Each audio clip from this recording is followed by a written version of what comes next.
Hello, good morning. Time check, 3:50 na ng umaga. Nandito tayo ngayon sa trabaho. Mamaya-maya konti, mga 4:15 maliligo na tayo kasi medyo may sundo tayo ngayon, kaya lang medyo tanghali na. Ah, Tawag dito yung hanggang Parañaque lang tayo ngayon kasi yung mga sundo natin sa Cavite, wala sila kaya hanggang Parañaque lang tayo. Parañaque, Taguig lang tayo ngayong araw na 'to hanggang bukas Friday. Mega love shoutout po sa ating mga kaibigang OFW, sa ating mga kaibigang subscriber, mga silent viewers. Maraming salamat po sa mga support niyo sa aking mga video. Ang bahala na po ang Panginoon sa inyong maggumante. Ayan. Ingat-ingat po tayo sa ating mga ginagawa. Ang hirap pala talaga po ng buhay dito sa Pilipinas kapag ang trabaho mo ay agency based. Kasi wala kang assurance na makukuha kapag nagkaroon ka ng problema. Di gaya na lamang po ng isa naming kasama rito na na-aksidente sa pagpasok sa trabaho. Hindi niya akalain na ganun mangyayari sa kanya. Dahil agency based ka, medyo hindi ka protektado nung yung pinapasokan mong company. Kasi hindi ko alam kung anong kontrata nakapaloob doon sa kung anong mga nakapaloob doon sa kontrata nila. Ang saklap naman po kung hindi ka matutulungan ng agency or ng company.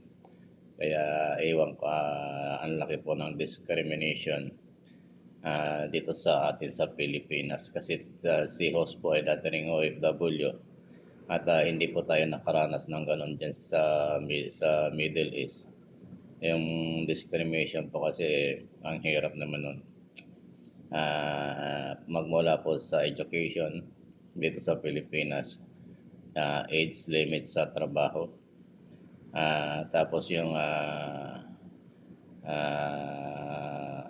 pinag-aralan, malaking malaking factor talaga yung nakapag-aral ka. Pero may nakikita rin naman ako na mga tapos sila ng 4 years course, hindi rin sila nakakatanggap ng mga benepisyo na katulad ng mga direct hired sa company.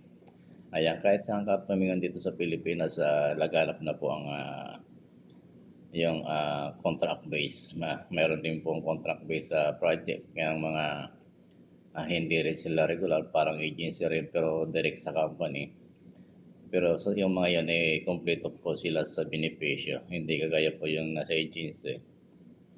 Totally parang wala ang magiging benefits mo lang kung ikaw ay nagtatrabaho sa agency ay yung SSS, PhilHealth at saka pag-ibig na binabayaran mo naman.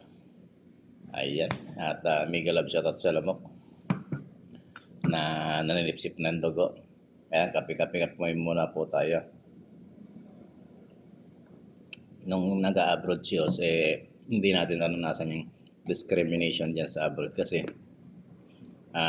parang ewan ko lang kasi ako kasi mag-isa lang ako sa company na pinasukan ko, lalong-lalo dyan sa Kuwait, mag-isa lang ako Pilipino.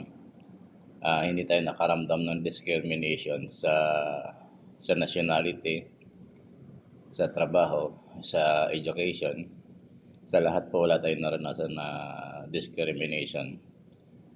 Advantage pa nga po sa ating Pilipino nung tayo nasa abroad kasi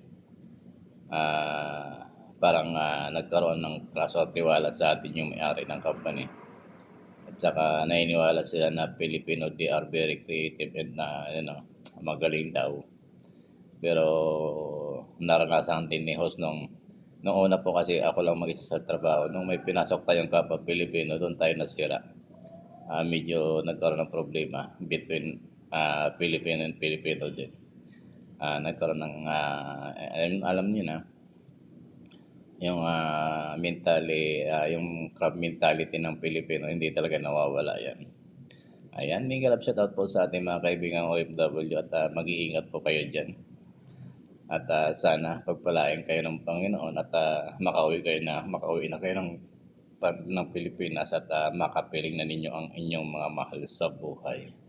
Ayan, importante naman po yan eh. At saka ang goal naman po ng pagtrabaho natin dyan sa ibang bansa ay para sa ating pamilya.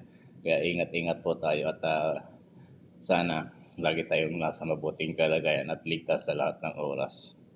Ayan, maraming salamat ulit po doon sa ating mga kaibigang OFW, sa mga silent na viewers po natin. Maraming salamat po sa inyong lahat. At bahala na po ang Panginoon na magbalik po sa mga tinulong nyo sa ating video. Ayan, maraming salamat po. At magandang umaga po sa inyong lahat. At bye-bye po. Konting update lang po ito sa ating mga video. Ayan, salamat po. Thank you. Bye-bye.